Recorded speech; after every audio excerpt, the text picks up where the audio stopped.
Hi mummies, ഞാൻ വന്നത് കഴിഞ്ഞ കുറച്ച് കാലങ്ങളായിട്ട് ഭയങ്കരമായിട്ട് വൈറലായിക്കൊണ്ടിരിക്കുന്ന ഒരു വീഡിയോസിനെ കുറിച്ചിട്ടാണ് കേട്ടോ. അതായത് ജങ്ക് ഫുഡ് കഴിക്കുന്ന കുട്ടികളുടെ പേരൻസ് വന്നിട്ട് ഒരു AI ജനറേറ്റഡ് വീഡിയോ, അതായത് സ്കാനിങ്ങിൻ്റെ ഒരു AI ജനറേറ്റഡ് വീഡിയോ വെച്ചിട്ട് കുഞ്ഞിൻ്റെ വയറ് സ്കാൻ ചെയ്യുന്ന പോലെ കാണിച്ചിട്ട്, കണ്ടോ നിൻ്റെ വയറ്റിനകത്ത് പുഴുവുണ്ട്, നീ ഇതൊക്കെ കഴിച്ചുകൊണ്ടാണ് പുഴു വന്നതെന്നൊക്കെ പറഞ്ഞിട്ട് വീഡിയോ ഇറക്കുന്നത്. അങ്ങനെ ഒത്തിരി ടൈപ്സ് ഓഫ് വീഡിയോ കണ്ടു. റീസെൻ്റ്ലി ഞാൻ ഒരു വീഡിയോ കണ്ടു, രണ്ട് സഹോദരങ്ങൾ ആദ്യത്തെ ആളുടെ വയറ് സ്കാൻ ചെയ്യുന്നു, അപ്പോൾ പുഴുവിനെ കാണുന്നു. ഇത് കണ്ടു നിൽക്കുന്ന മറ്റേ സിബ്ലിംഗ് ആണ് ഫസ്റ്റ് കരഞ്ഞു തുടങ്ങുന്നത് പേടിച്ചിട്ട്. അത് കഴിഞ്ഞിട്ട് സിബ്ലിംഗ് കരഞ്ഞു തുടങ്ങുന്ന കണ്ടുമ്പം ഈ കുഞ്ഞും കരഞ്ഞു തുടങ്ങി. എന്നിട്ട് അച്ഛൻ പറയാണ് നിന്നെ ഇനി ഓപ്പറേറ്റ് ചെയ്യേണ്ടി വരും, അങ്ങനെ ഇങ്ങനെ. അമ്മയും അയ്യോ ഇനി എന്ത് ചെയ്യും എന്നൊക്കെയുള്ള രീതിയിൽ ബാക്കിൽ നിന്ന് സംസാരിക്കുന്ന നമുക്ക് കേൾക്കാം. രണ്ടാമത്തെ സിബ്ലിങ്ങിൻ്റെയും ഇതുപോലെ സ്കാൻ ചെയ്തിട്ട് ഇങ്ങനെ തന്നെ പറയുന്നു. ആ കുഞ്ഞുങ്ങൾ ശരിക്കും പേടിച്ച് വിറച്ച് കരയുന്നത് നമുക്ക് അതിന് വീഡിയോക്കകത്ത് കാണാം. ഇതുപോലത്തെ പല വീഡിയോസ് നമ്മൾ കണ്ടു. ഞാൻ ഇതിന് റിയാക്ട് ചെയ്തുകൊണ്ട് ഒരു ഡോക്ടർ ഇട്ട വീഡിയോയും കണ്ടു കേട്ടോ. ഇതൊരു തെറ്റായിട്ടുള്ള കാര്യമാണ്. കാരണം എന്താണെന്ന് വെച്ച് കഴിഞ്ഞാൽ നമ്മൾ കുഞ്ഞിനെ പറ്റിക്കുകയാണ്, പേടിപ്പിക്കുകയാണ്. നമുക്ക് അതിന് നല്ലത് കുഞ്ഞിന് അവയർനെസ് കൊടുക്കാം. മുന്നേ ഈ മുട്ടായി അല്ലെങ്കിൽ ഈ ബിസ്ക്കറ്റ് ഇങ്ങനത്തെ ജങ്കായിട്ടുള്ള കാര്യങ്ങൾ നമ്മൾ ഡെയിലി കഴിക്കുന്ന കാര്യങ്ങളല്ല. നമുക്കത് വല്ലപ്പോഴൊക്കെ പുറത്തൊക്കെ പോകുമ്പോൾ കഴിക്കാം, അല്ലെങ്കിൽ വൺസ് ഇൻ എ വയലൊക്കെ കഴിക്കാം. ഇത് വൺസ് ഇൻ എ വയലൊന്നും കഴിച്ചു എന്ന് പറഞ്ഞിട്ട് ഒന്നും പറ്റാൻ പോകുന്നില്ല. ഇത് റെഗുലറായിട്ട് കഴിക്കുമ്പോഴാണ് ഇതിൻ്റെ പ്രശ്നം വരുന്നത്.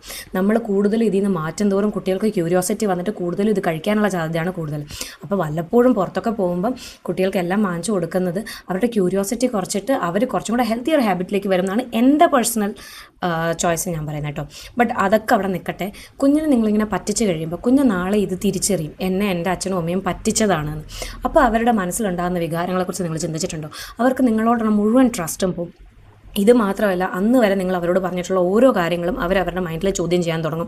അവർക്ക് പിന്നെ നിങ്ങൾ പറയുന്ന ഒന്നും പൂർണ്ണമായിട്ട് വിശ്വസിക്കാൻ പറ്റാത്തൊരു സിറ്റുവേഷനിലേക്ക് വരും. നിങ്ങളും കുഞ്ഞുമായിട്ടുള്ള വിശ്വാസ്യത അവിടെ നഷ്ടപ്പെട്ടു പോകും.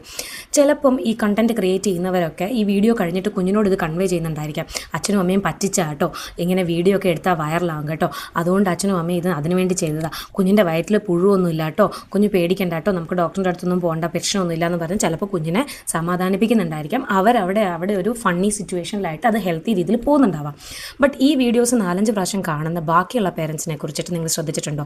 അവരിൽ ആരെങ്കിലും ഒരാൾ, 1 കോടി പേരൻസ് കണ്ടു എന്ന് വെച്ചോ, അതിൽ ഒരാൾ അവരുടെ കുഞ്ഞിനായിട്ട് ഇങ്ങനെ ഒരു കാര്യം ഇംപ്ലിമെൻറ്റ് ചെയ്തിട്ട് നിങ്ങൾ അവിടെ തകർക്കുന്ന ആ പേരൻറ്റിൻ്റെയും ആ കുഞ്ഞിൻ്റെയും വിശ്വാസ്യതയല്ലേ?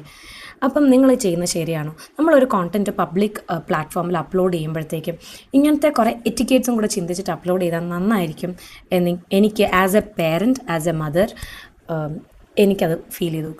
അങ്ങനെ ഒത്തിരി വീഡിയോസ് കണ്ടപ്പോൾ ജസ്റ്റ് ഒന്ന് റിയാക്ട് ചെയ്യണം എന്ന് തോന്നിയതുകൊണ്ട് മാത്രമാണ് ഈ വീഡിയോ ആയിട്ട് വന്നത്. Thank you.